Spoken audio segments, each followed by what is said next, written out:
Imagine waking up in a city where the laws aren't written by a government, but by the same tech billionaires who own your data, your ID, your job.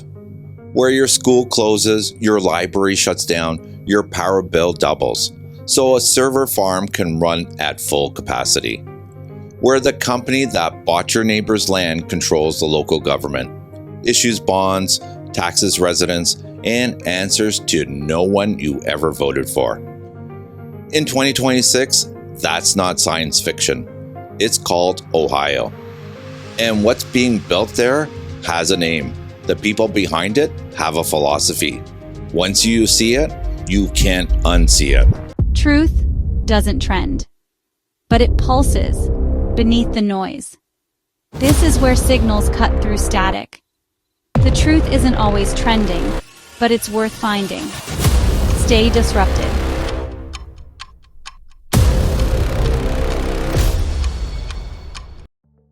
Welcome back to Dusrupted. I'm George Dus. So in this episode of The Download, what if I told you there was a blueprint for replacing your government with a private corporation?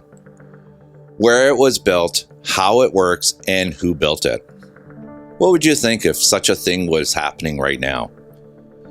Because there is a blueprint, it has been built, and it's already running, and it started in Ohio. The investigation at the center of this download is by Whitney Webb at Unlimited Hangout. It's called Technate, Ohio, how Wesley Wexner and Jeffrey Epstein built the Silicon Heartland. It's one of the most important pieces of investigative journalism I have come across this year.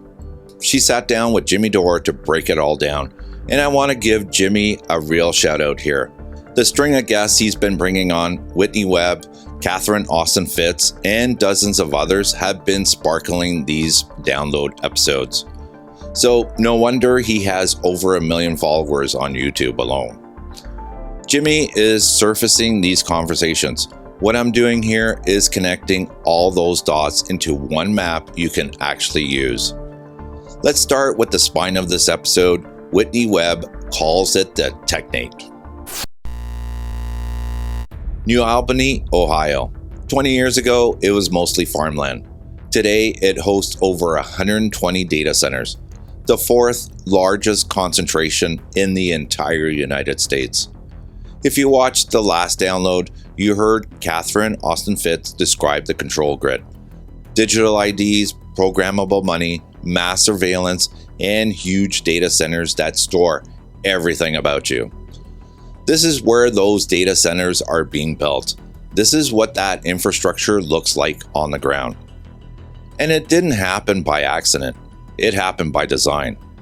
The architect of that design is Ohio's richest man, Leslie Wexner, founder of L Brands, owner of Victoria's Secret, and the primary benefactor of Jeffrey Epstein for decades.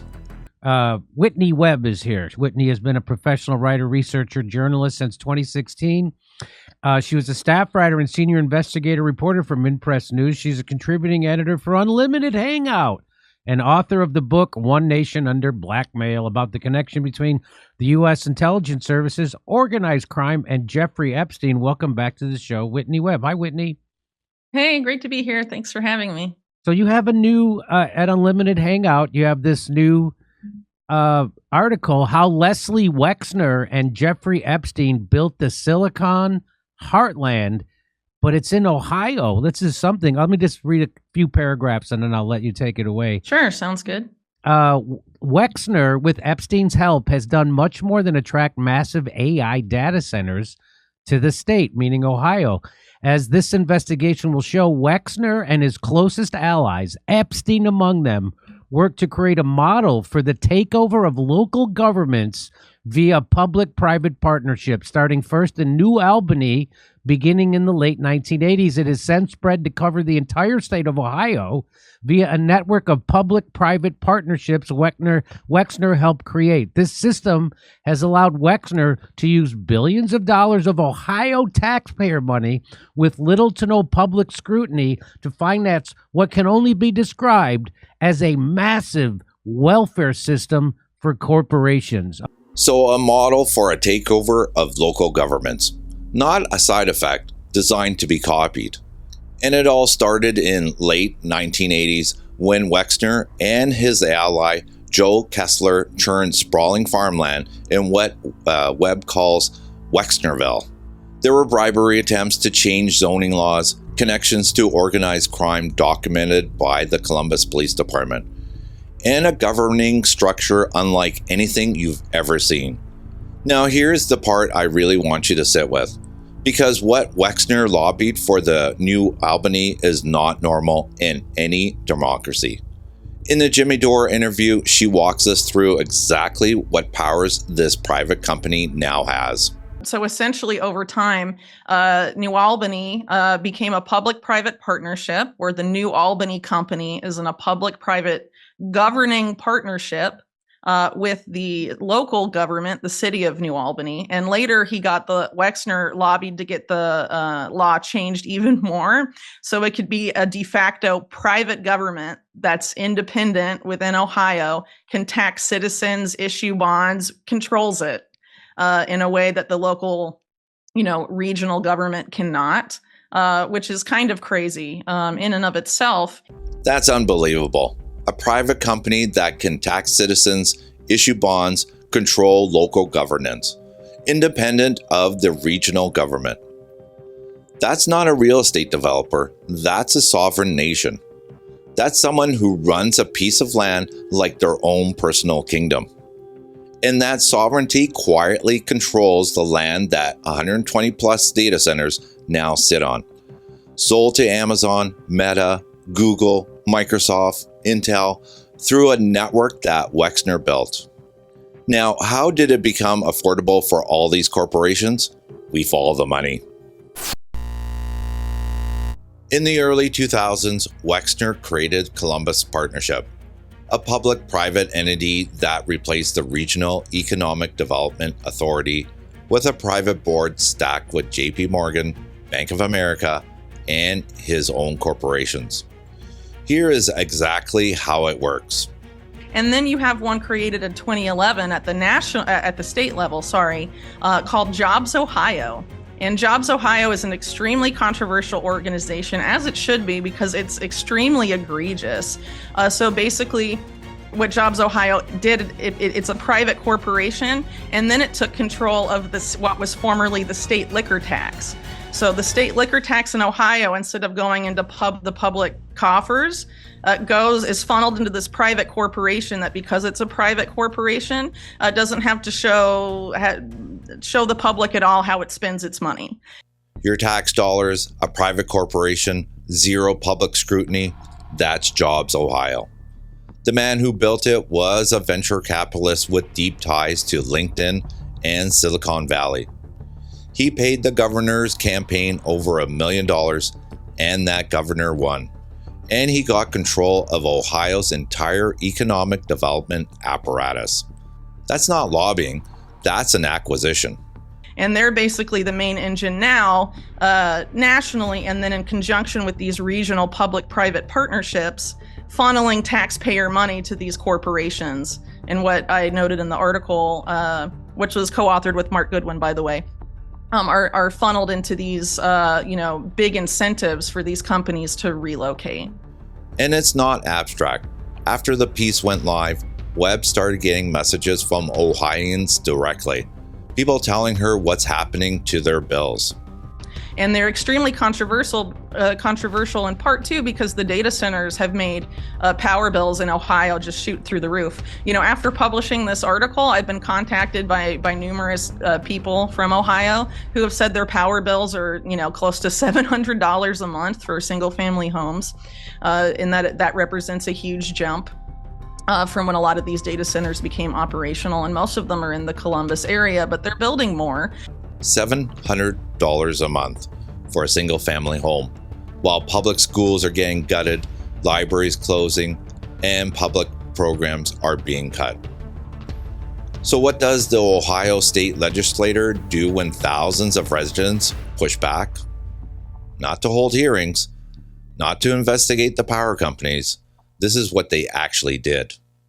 And some of these deals that he has invested in. Like he invested in a property that is being developed by the New Albany company, which is again Wexner controlled, and they're putting a giant data center in Sunbury, Ohio, even though locals don't want it, and they're just going to shove it through anyway, which is pretty much what they've been doing throughout the state. And it's actually a huge campaign issue now in Ohio because it's so controversial. But instead of actually listening to citizens, the Ohio state legislature instead decided to pass a law creating a commission that will dispel inaccurate myths about data centers in Ohio. So people are just more comfortable with it, I guess. A commission to make you more comfortable, not to answer your questions, but to manage your perception. And then there's the darker layer. Ohio's biggest ever corruption scandal, the FirstEnergy HB6 bribery case, runs straight through the same network. A utility company bribed state officials to bail out nuclear plants with taxpayer money.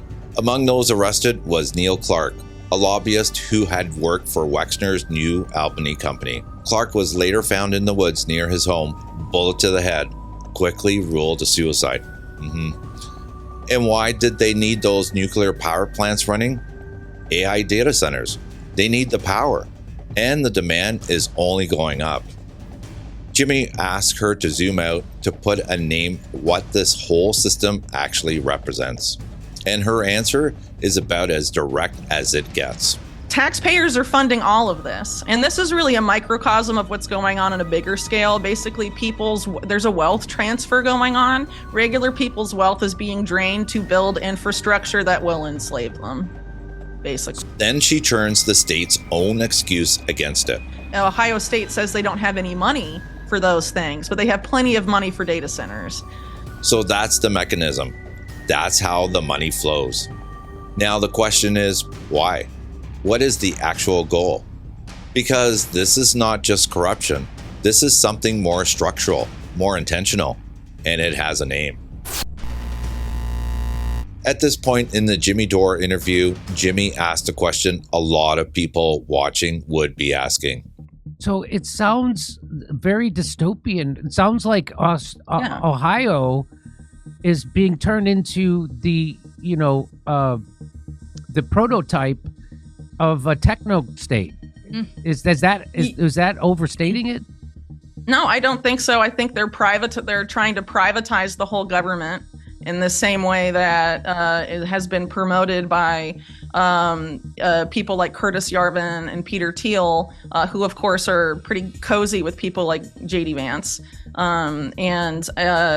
What the Dark Enlightenment entails, and the best description of this that I can direct people to is Ian Davis's book, The Technocratic Dark State, which is about all of these people. The goal is basically to privatize the entire government and have it run by these sovereign corporations. So instead of the public sector, you would basically be, a client of the sovereign corporation, which would be ruled by a CEO who functions as a dictator. The Dark Enlightenment, also called NRX, Neo-Reactionary Politics. This is not a conspiracy theory. This is a published, openly discussed political philosophy.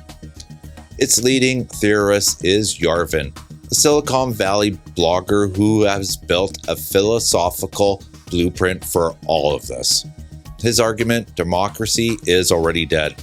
A network of media, academia, and bureaucracy, and what he calls the cathedral, which already runs the country. Voters are just decorative. And his solution? Dissolve the democratic state, turn it into a corporation, hand power to a CEO sovereign with nearly absolute authority. Treat residents not as citizens with rights, but as customers with a contract. And if you don't like the terms of service, move to a different SovCorp city. Yarvin is cozy with Peter Thiel, who funded JD Vance, now the President of the United States. Their VC firm, Naria Capital, was funded by Eric Schmidt of Google, that now controls Innovate Ohio, the body digitizing Ohio state government. Now here's where it closes in on itself. After the 2024 election, Trump appointed a new White House Science and Technology Advisory Board, and she names who made the cut. A lot of people have been warning about this for a long time. The dark Enlightenment crowd, was hugely behind Trump in his 2024 campaign and now his second term. A lot of big people that are openly embrace that idea were just appointed to the White House's new Science and Technology Advisory Board announced today. People like Mark Andreessen, Mark Zuckerberg, Sergey Brin. Wow, it's all of them. That's all. Well, there's more. I can't remember the whole list. Yeah, right but now. I mean, it's like all the main players. This is a lot of the main ones. The people building the data center, sitting on the board advising the government on AI policy, after funding candidates who create the tax incentives that subsidize the data centers with your money. Then Jimmy asked her about the New Albany specifically. Did Wexner know what he was building? Was this intentional? Her answer reframes everything we've looked at in this episode. But he created the de facto SovCorp. The whole Curtis Yarvin, Thiel, Dark Enlightenment idea of like a private company being, ruled by a CEO dictator. I mean, that's basically what Wexner did in New Albany. But he didn't use any of those words for it at the time. He built it first and figure out what to call it later. Now the people who know what to call it are in the White House. So what does this look like from the ground? It looks like a $700 power bill you cannot explain. It looks like watching your local school lose funding while a data center the size of an airport goes up on land that your neighbor has pressured to sell, the land they cannot talk about publicly, because the sale came with an NDA from the New Albany company. And this is where it stops being about power bills and land. Innovate Ohio, a board that includes JD Vance and others, was tasked to modernize the state's entire digital infrastructure. And here's what that means for every single person in Ohio. They basically were tasked with, quote unquote, modernizing Ohio state government, and that includes giving everyone in Ohio a digital ID if they want to access government services or interact with the state. Ohio ID was created through Innovate Ohio, run by the same political network we've been tracking. Its current head is the co-founder of JD Vance's own venture capital firm. Think about the architecture for a second. Your identity issued through a private platform, your power billed back to you from a grid built for data centers, your local government effectively run by a company board. What court do you appeal to? What ballot box fixes this? Jimmy puts it to her directly. Ohio sounds like a petri dish. Is this Ohio or is this a preview? Well, sure, but my point is that Ohio is where most states will end up going if nothing is done, because they are advancing this model there much more quickly. They are taking people's land much more quickly, their water, making their electricity bills go through the roof, and they are pushing through all of these subsidies, tax abatements, tax exemptions, incentives packages, while gutting everything good that the public sector does. This is the architecture of the Technate, not a distant dystopia, a present tense prototype. So, are you... when you say, I'm saying shit's fucked up, Jimmy. Especially in Ohio. So here is my download on this. Wexner built it, Yarvin named it, Thiel funded it. And the people who know exactly what it is are now in the White House. Ohio is not the story. Ohio is the proof of concept. And the last thing she says in that interview, I keep coming back to, because it's all about the timing. It has to be done if you care about what's happening in your backyard. And as I said, a couple times, a lot of effort is being put into making us pay attention to anywhere but here. Mm-hmm. And arguably by design to an extent, because if the data centers are already built and all of this infrastructure is in place, it's already there, it goes live. I mean, the time to complain will have passed by then. So now is the time to try and do something about it. So watch the land offers in your community. She says it usually starts with a land offer. A company approaches farmers and residents with a price a few points above market value. And if you take the deal, you sign an NDA with the new Albany company. You can't talk about it, and that's how it starts. There was a farming family in Kentucky approached with millions for their land. They said no, because they didn't want a data center on it. That matters. That is resistance, and it can happen anywhere. Watch your local elections, not just federal, state, or provincial, but also local. The people on your city council and your zoning board are the ones who vote these projects through. If the people running are funded by big tech and those industries, vote them out. And if nobody better is running, Whitney suggests that maybe you should run yourself. And I totally agree with her. Because a lot of this comes down to zoning. Changing zoning laws is one of the most direct ways to stop new data centers from being approved in the first place. And if you want to go further, Progress Ohio sued Jobs Ohio when it was created. Webb says that kind of constitutional challenge is exactly the right angle to attack the system. And finally, if you are against what big tech is building, try not to fund it. Divest from their products wherever you can. Convenience is the carrot they're using to sell all of this. The more we depend on their platforms, the harder it gets to push back. And if you're in Canada, watch what Alberta and Mark Carney's major projects are being promised right now. And it's not the pipelines.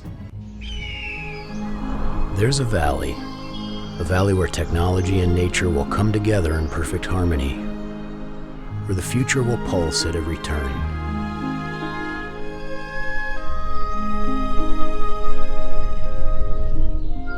Bursting with nature and wildlife, nurturing the present as it embraces the future. A valley where the brightest minds unite, where electrons, machines, and data come together in an algorithmic dance. Wonder. It's not just a name, it's a mission. A data center campus that will sustainably marshal in a new era of innovation. The single largest AI compute data center park on Earth. Nestled quietly within 7,000 acres of forest land with trails, wildlife and recreation, and beauty. Welcome to Wonder Valley. Yesterday is history. Tomorrow's a mystery. Let's shape the future together. Different flag, same blueprint. I'm George Duss. That's the download. This has been Disrupted. All sources are linked in the description below. Next download, we go one layer deeper. Above every government, above every party, there are 3 factions. No election, no accountability. And they've been running this longer than you think. So subscribe so you don't miss it. Take care for now.